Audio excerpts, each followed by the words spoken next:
Bienvenue à tous sur French Podcast. Je suis Charline et aujourd'hui, on va se lancer dans un sujet qui, franchement, me tient à cœur. Comment comprendre ce fichu français rapide qui nous laisse parfois sur le carreau? Et tiens, Emmanuel, tu sais quoi? Il y a quelques semaines, j'écoutais un podcast genre ultra rapide. J'ai cru comprendre qu'il parlait de chat qui chante, alors qu'en fait, c'était un chef qui tentait. Rien à voir avec des animaux, franchement, j'étais partie très loin. Ah mais j'adore, ça me rappelle mes tout débuts à Paris. Faut dire, la peur du français rapide, c'est courant, non? Pourquoi à ton avis ça fait si peur? Parce que moi, la première fois qu'on m'a demandé « ça va », j'ai cherché « qui est ce ça va ». Mais oui, exactement, c'est un choc. À l'école, t'apprends « bonjour, comment allez-vous ?» Et bam, dans le métro, c'est « comment ça va les vieux ?» Un jour, justement dans le métro, j'entends « t'es là ce soir ?» Tu décryptes « t'es là ce soir ?» Mais ça va à une vitesse, pfiou! J'ai eu la même stupeur à Paris. Les Parisiens ne s'arrêtent jamais. Leur débit, c'est comme une ruche en pleine effervescence. Je m'en souviens aussi. Tu veux comprendre, tu tends l'oreille, t'attrapes 2 mots sur 5, mais avec le contexte, parfois t'arrives à recoller les morceaux. Enfin, parfois, pas toujours. Ça me fait penser. Pour survivre à tout ça, faut choper les mots-clés. J'ai une astuce toute bête. Tu réduis la phrase rapide à l'essence. C'est comme filtrer le nectar des fleurs. T'en retires le miel des mots. Tu vois ce que je veux dire? Ouais, ou alors tu trébuches comme moi. Sérieusement, ça va, et cette version fusionnée, ça va, j'avoue que même aujourd'hui je bloque parfois. J'écoute, je me dis, attends, ils viennent de me demander si je m'appelle ça va, mais c'est ça, l'art du français rapide. C'est hyper rassurant. On galère tous en fait. Et alors parlons-en de ces mots avalés. Le français rapide raffole des contractions.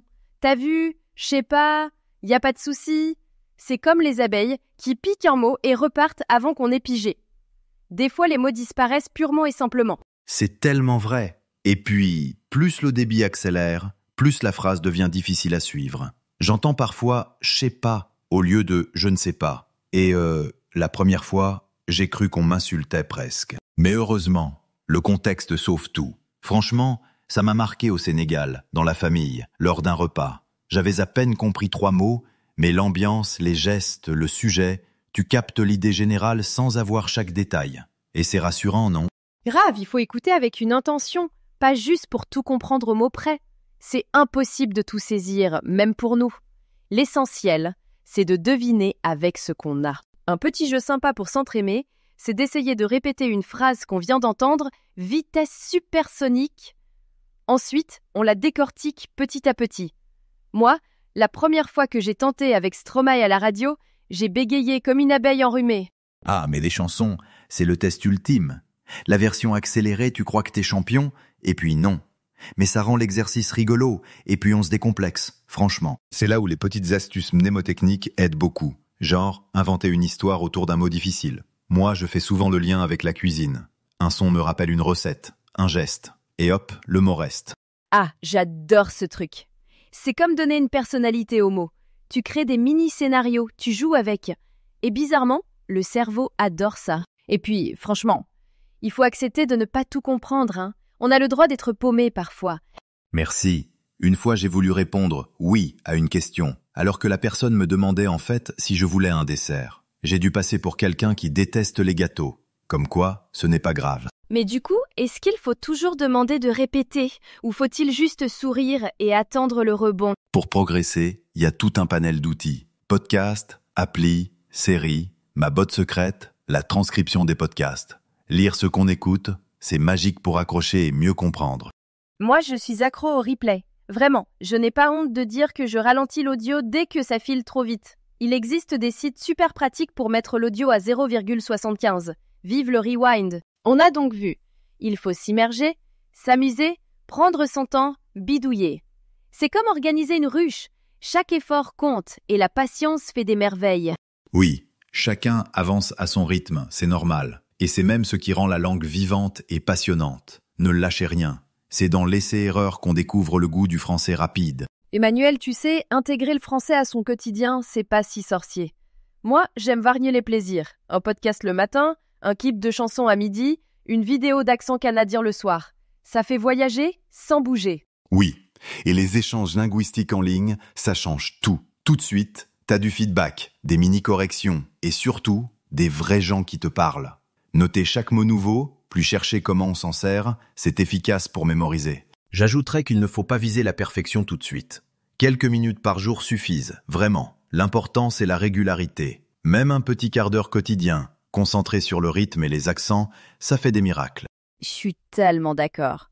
Les échanges, c'est aussi un petit défi. Tu te vois progresser, tu notes ce qui bloque. Le journal d'écoute, c'est pas juste pour bosser, c'est aussi pour se féliciter des petites victoires. D'ailleurs, l'écoute régulière, ça s'incorpore bien dans la routine. Comme boire son café, hop, un épisode de podcast. Le soir devant la vaisselle, bon, je dis pas que je m'éclate, mais si, une chanson ou une vidéo, il suffit d'essayer. Ah, la vaisselle, c'est mon moment lecture de parole. En vrai, chaque occasion est bonne. On peut même noter les mots entendus sur le frigo, histoire de rester immergé. Et puis l'idée, c'est de diversifier. Podcast, chansons, petites vidéos, changez les formats pour habituer votre oreille à différents rythmes. Et puis, partagez vos succès ou vos échecs avec quelqu'un, ça motive à continuer. Complètement. Et puis, il ne faut pas oublier de s'amuser. Il n'y a rien de pire que l'ennui pour perdre la motivation. Jouer avec la langue, inventer des histoires, chanter faux. Du moment que vous écoutez. Déjà, avons des rendez-vous fixes avec la langue, genre le podcast du lundi matin ou la chanson du vendredi. À force de routine, tout devient plus naturel, même le rythme effréné des natifs.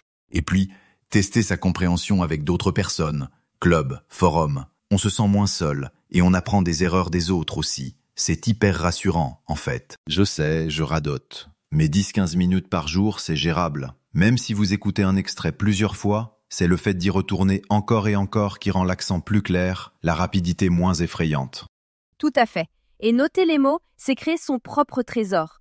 Parfois, je relis et je me marre, genre, mais pourquoi j'ai noté flonflon ? Mais ça reste en tête. Je me dis toujours, c'est pas grave si tu comprends pas tout le premier jour. Parfois, juste l'ambiance d'un podcast ou l'énergie d'une chanson suffit à garder la pêche pour continuer demain.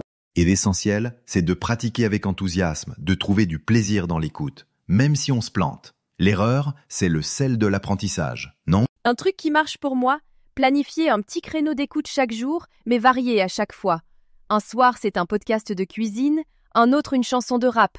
Plus on change, plus on s'adapte aux différents formats et à la vitesse. Oui, et puis noter les expressions nouvelles et essayer de les utiliser rapidement. Ça ancre la mémoire. Chaque mot testé dans une vraie phrase, c'est gagné. Et les échanges réguliers, c'est le laboratoire parfait pour tester tout ça. Si vous aimez un domaine, plongez dedans.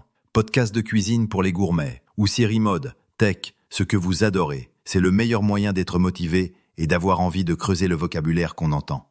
Oui, et les clubs de conversation, c'est top pour varier les contextes. On s'adapte, on reçoit des retours multiples, ça booste l'écoute et l'expression. L'auto-évaluation aussi. S'enregistrer, se réécouter, c'est confrontant, mais instructif. Rien ne vaut l'immersion dans la vraie vie. Échange avec des natifs, films sans sous-titres. Se frotter au vrai français, ça développe des réflexes. Et petit à petit, on se surprend à tout capter, ou presque. Exactement. Et le journal d'écoute là-dedans, ça permet d'avoir une trace, de revenir dessus, de voir les progrès d'un mois à l'autre. C'est gratifiant, et on ne stagne jamais vraiment. Continuer les échanges réguliers avec des francophones, ça fait la différence. On entend des accents, on découvre des expressions locales. C'est impossible de s'ennuyer, vraiment. Et puis, regarder des films sans sous-titres, c'est le vrai crash test. Tu crois avoir tout compris ? Puis une blague t'échappe, tu vas chercher et tu apprends. Journaliser chaque découverte, ça fait partie de l'aventure. Petite parenthèse, se fixer des petits objectifs réalistes. Comprendre une chanson de A à Z, tenir 5 minutes dans un chat en ligne. Célébrer ça, c'est important. Et garder du fun, genre regarder une série que t'aimes, ça évite la lassitude. Et partager les progrès, c'est précieux. On se sent accompagné, encouragé.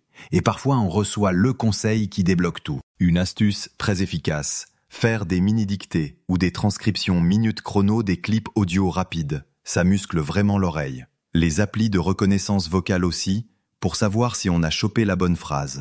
Pas mal. Et prévoir une séance d'écoute ultra rapide, puis essayer de résumer à l'oral, c'est un vrai défi. Mais au bout de quelques essais, on progresse sans s'en rendre compte. Si vous avez déjà l'habitude, allez sur les médias spécialisés dans votre passion, tech, mode, sport, et intégrez les groupes de discussion pour avoir des retours pointus. L'enregistrement de soi, c'est l'exercice ultime, un peu flippant, mais tellement instructif. Oui, en s'écoutant, on entend les progrès, on découvre ses tics et on ajuste la trajectoire. L'analyse régulière, même rapide, évite de tourner en rond. Pour clôturer, choisissez chaque jour un média français tout simple. Podcast, vidéo, chansons. Osez l'échange avec d'autres apprenants ou natifs et consignez vos trouvailles dans le journal. C'est la clé pour transformer l'écoute en réflexe naturel. Ouais, et puis la langue, c'est une aventure collective, à petits pas. Même après des années, on découvre encore. Merci d'avoir été avec nous aujourd'hui. Merci à toi Emmanuel, toujours un plaisir d'échanger, et merci à nos auditeurs pour leur écoute fidèle. On se retrouve très vite pour un nouvel épisode de French Podcast. D'ici là, amusez-vous, osez écouter et osez vous planter. Salut Emmanuel. Salut Charline, à bientôt tout le monde. Écoute la deuxième partie de Podcast Bienvenue dans français. notre exploration du français parlé. C'est vrai que c'est un monde sonore assez fascinant, hein, souvent très différent de ce qu'on lit dans les livres. Ah oui, complètement. Sa fluidité, ses variations, et puis, il faut le dire, ses difficultés parfois, surtout quand on apprend. Exactement. Alors aujourd'hui, on va regarder ça de plus près, la fameuse liaison, bien sûr, Incontournable. mais aussi les différences entre l'oral et l'écrit, et ce phénomène un peu bizarre où les sons semblent s'effacer un peu. La réduction, quoi. C'est ça. On va voir comment la langue maternelle, L1, ou le fait d'apprendre en L2, ça change la donne. Et surtout, on va explorer les outils qu'on a maintenant, les podcasts, les transcriptions, pour mieux s'y retrouver, pour maîtriser tout ça. Pour cette analyse, on a pioché dans pas mal de sources différentes. Des recherches universitaires, notamment sur l'acquisition de la liaison, Oui, des choses assez pointues là-dessus. des articles sur les différences oral-écrit, la réduction phonétique, des recommandations de podcasts, aussi une étude sur leur utilité pédagogique, Très intéressant, ça. et puis des conseils pratiques sur comment utiliser les transcriptions. Donc, notre objectif, c'est vraiment de décoder un peu ces mécanismes du français oral. De comprendre les défis, surtout, et puis de trouver des stratégies concrètes. Voilà. Allez, on commence par un grand classique, la liaison, tout le monde connaît, mais c'est quoi exactement en termes simples ? Simplement, c'est cette petite consonne qu'on entend parfois entre deux mots, typiquement quand le premier mot finit par une consonne muette à l'écrit, Comme les. et que le second commence par une voyelle, comme ami. Et hop, on entend les amis. C'est comme un petit pont sonore, en fait. D'accord. Mais alors, le truc, c'est que ce pont, il n'est pas toujours là, c'est ça ? Exactement. Et c'est là que ça devient à la fois beau et compliqué. C'est super variable. Parfois, c'est obligatoire. On ne peut pas dire les amis. Enfin, si, mais ça choque l'oreille, Ça sonne faux, ouais. carrément. Et d'autres fois, c'est facultatif. On peut dire je vais à Paris avec la liaison ou je vais à Paris sans. Les deux passent. Le premier est peut-être un peu plus soutenu. Un peu plus chic, peut-être. Voilà. Et puis, il y a les liaisons interdites. Après « est », par exemple. Jamais de liaison. Et alors, pas « est alors ». Et apparemment, c'est encore plus fin que ça. J'ai lu qu'il y avait des dizaines de contextes avec des pourcentages. Ah oui, certaines études sont allées très loin, en identifiant des contextes très précis avec des taux de réalisation. Ça montre bien que ce n'est pas une règle binaire, quoi. Obligatoire ou interdit. C'est un continuum. Et il y aurait même des façons différentes de faire la liaison elle-même. Des liaisons non enchaînées, qu'est-ce que c'est que ça ? Oui, c'est subtil. Parfois, surtout avec les liaisons facultatives, ou pour marquer un peu le discours, la consonne de liaison est prononcée, mais comme avec une micro-pause. Elle ne s'enchaîne pas parfaitement au mot suivant. Genre, elle reste attachée au premier mot. Un peu, oui. C'est comme si on disait « il faut en parler » au lieu du fluide « il faut en parler ». Ça arrive. Et toute cette variabilité de la liaison, ça illustre bien les différences plus larges entre l'oral spontané et l'écrit, plus figé. Oui, c'est vrai que l'oral a ses propres règles du jeu. Qu'est-ce qui le distingue le plus de l'écrit, à part la liaison ? Oula, plein de choses. À l'oral, on cherche l'efficacité et la fluidité. Donc, par exemple, on utilise « on » tout le temps à la place de « nous ». Dire « on va au resto », c'est tellement plus naturel que « allons-nous au restaurant ». Ah oui, clairement. Et les abréviations ? Ah bah oui, ciné, appart, ordi, prof, c'est plus rapide, plus direct. Pareil pour les questions. L'inversion comme « as-tu faim ?» c'est très formel. Très scolaire même. Oui, au quotidien, c'est l'intonation qui monte. « T'as faim ?» ou alors « est-ce que t'as faim ?» beaucoup plus courant. Du coup. Voilà, les fameux tics de langage ou mots de remplissage. Ils n'ont pas vraiment de sens en eux-mêmes, mais ils nous aident à temporiser, à réfléchir, à huiler la conversation, quoi. Totalement absente de l'écrit formel, évidemment, hein. Et la chute du E, comme dans je sais pas. Ah oui, très fréquent aussi. Le E de je, de, le, que, il disparaît souvent devant une consonne. On dit je sais pas, je pense que, les trains, pas de chance. Tout ça, ça crée une musique de langue vraiment différente de l'écrit. Et cette tendance à l'économie, ça mène à un autre phénomène, la réduction phonétique. Les sources parlent de flemmardise articulatoire. C'est un peu péjoratif, non? Oui, mais c'est pour l'image. C'est une tendance universelle, en fait. On cherche à minimiser l'effort quand on parle, surtout si le contexte le permet. C'est une économie d'énergie, tout simplement. Et concrètement, ça donne quoi? Certains sons peuvent être articulés avec moins de précision, moins de tension. Par exemple, un i très aigu comme dans vite, s'il est rapide ou pas accentué, il peut se relâcher un peu, tendre vers un est. D'accord. Pareil pour le U de tu. Ça demande un effort d'arrondir les lèvres. Si on le fait moins, ça peut glisser vers un E, le son E de peu. C'est subtil, mais ça arrive tout le temps. Et notre cerveau est génial, il reconstitue le mot sans problème. Et ça a un impact visible, enfin audible, sur les accents par exemple? Tout à fait. À long terme, ces petites réductions cumulées, ça contribue à l'évolution de la langue. Et ça explique en partie les différences d'accent. Les sources donnent l'exemple de certaines voyelles qui ne se réduisent pas pareil en Belgique ou au Québec, par exemple. Ça donne cette couleur locale. Intéressant. Et il y a même un aspect social. On fait moins d'efforts avec les proches. Oui, une étude le montre. On a tendance à moins articuler, à plus réduire quand on parle à des gens qu'on connaît bien. Avec des inconnus ou dans une situation plus formelle, on va s'appliquer un peu plus, faire plus d'efforts pour être bien compris. Logique, en fait. Donc, tout ça mis bout à bout. La liaison variable, les différences orales écrites, les sons réduits, ça rend le français parlé assez difficile à comprendre, surtout si c'est pas notre langue maternelle. C'est clair. Pour revenir à la liaison, pourquoi c'est si compliqué pour un apprenant, psycholinguistiquement parlant? Alors, il y a deux gros défis. Le premier, c'est la segmentation, c'est-à-dire découper le flux continu de la parole en mots séparés. Ah oui. Si on entend, mettons, un petit ami, comment savoir où s'arrête petit et où commence ami, surtout si on ne connaît pas bien ces mots? La liaison, elle floute les frontières. D'accord. Et le deuxième défi? C'est ce qu'on appelle l'allomorphie. C'est le fait qu'un même mot puisse avoir différentes formes sonores. Le mot un, c'est un tout seul, mais c'est un dans un ami. L'apprenant doit gérer ça, comprendre que un et un, c'est le même mot un. C'est pas évident au début. Et c'est ça qui explique ce sentiment de choc, ce décalage que beaucoup ressentent. Genre, j'ai appris le français pendant des années, je lis bien, et là j'arrive et je comprends rien à ce qu'on me dit. Absolument. C'est un phénomène très courant, ce traumatisme de l'oral, comme le décrit une chercheuse. Et c'est là qu'on voit bien la différence entre l'apprentissage L1, natif, et L2, non natif. Comment ça se passe pour un enfant francophone alors?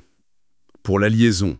L'enfant natif, lui, semble développer assez tôt, vers 2 ans et demi, 3 ans, une sorte de règle interne, assez abstraite pour gérer ça.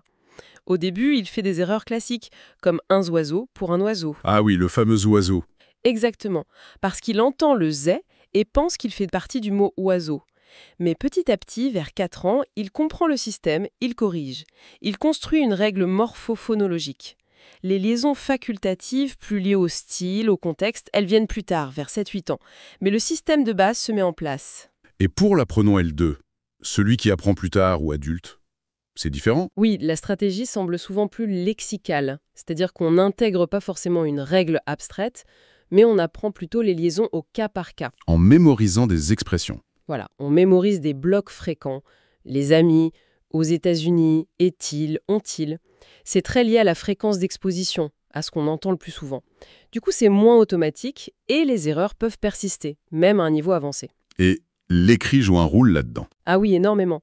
L'orthographe peut être un piège, on voit un D à la fin de grand, alors on a tendance à vouloir le prononcer dans grand ami, grande amie, alors qu'il faut dire grand ami. C'est l'influence de l'écrit. Et on peut aussi faire des liaisons un peu mécaniques. Oui, des liaisons non enchaînées, un peu hachées, sans le vouloir. Ou alors, à l'inverse, on peut avoir tendance à éviter les liaisons facultatives par prudence, pour ne pas faire d'erreur.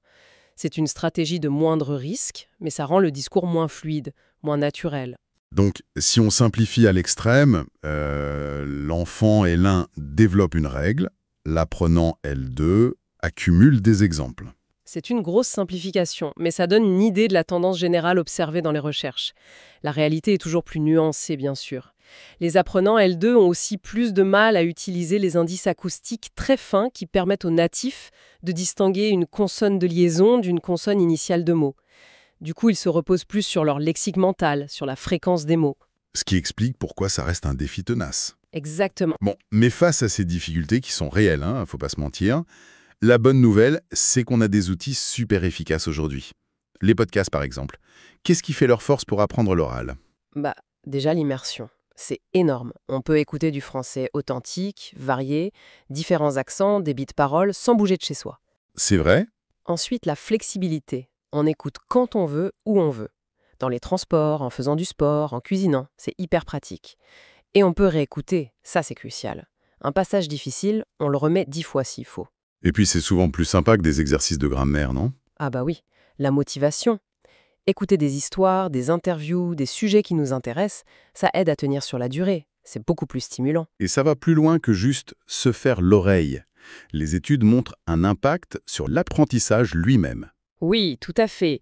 Des recherches comme celle de Nehal Yehia Mohamed, qu'on a consultée, montrent que l'utilisation pédagogique des podcasts, ça développe pas seulement la compréhension orale, mais aussi l'autonomie de l'apprenant. Ah oui? Comment ça? L'apprenant devient plus acteur, il choisit ses podcasts, il gère son écoute, il apprend à apprendre en quelque sorte.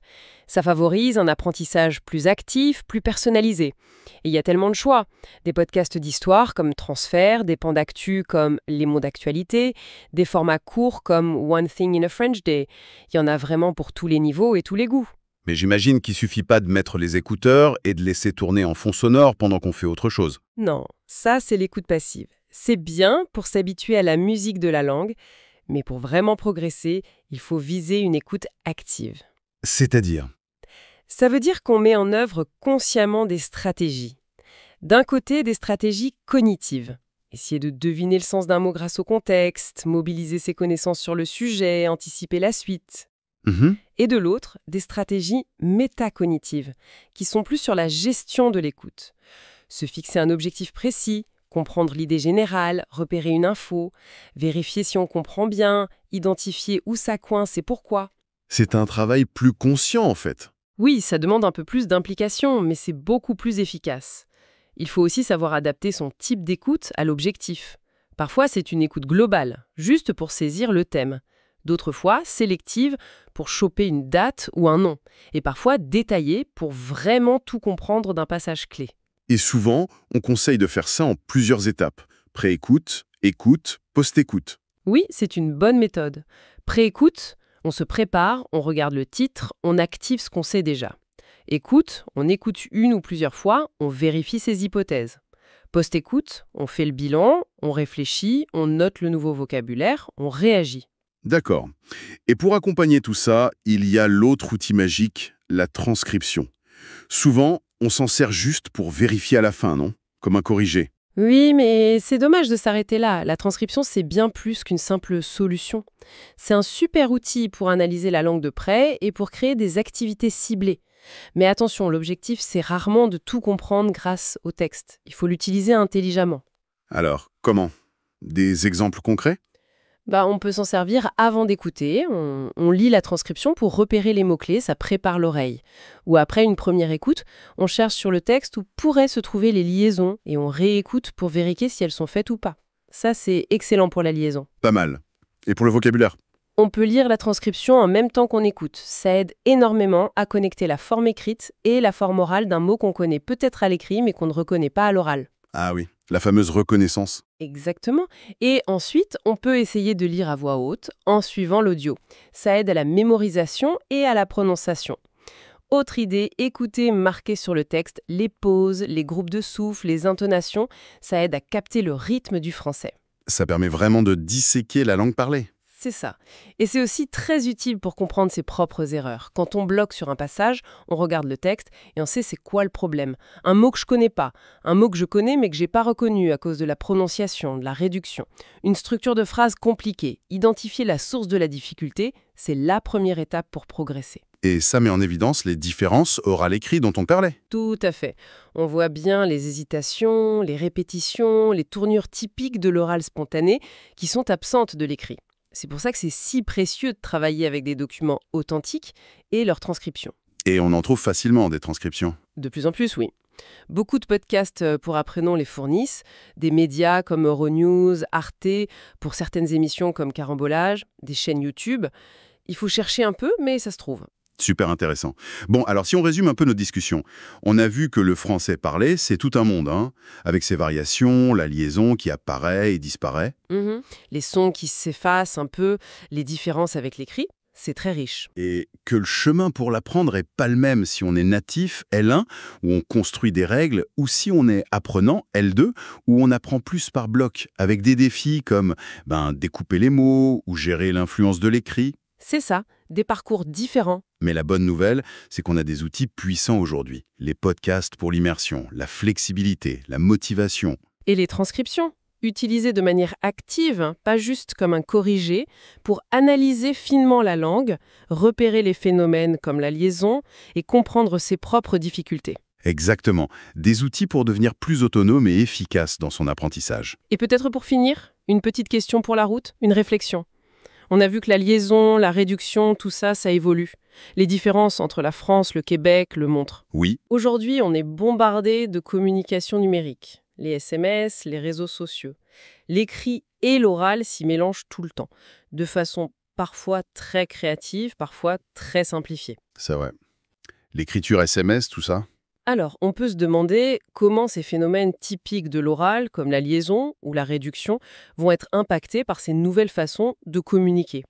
Est-ce qu'on va vers encore plus de simplification, une sorte de standardisation via ces outils, ou au contraire, est-ce qu'on va voir émerger une hybridation de nouvelles normes, de nouvelles formes pour le français parlé de demain ? Bonne question. C'est une piste intéressante, je trouve, pour observer comment la langue continue de vivre et de se transformer sous nos yeux. Voilà, matière à réflexion.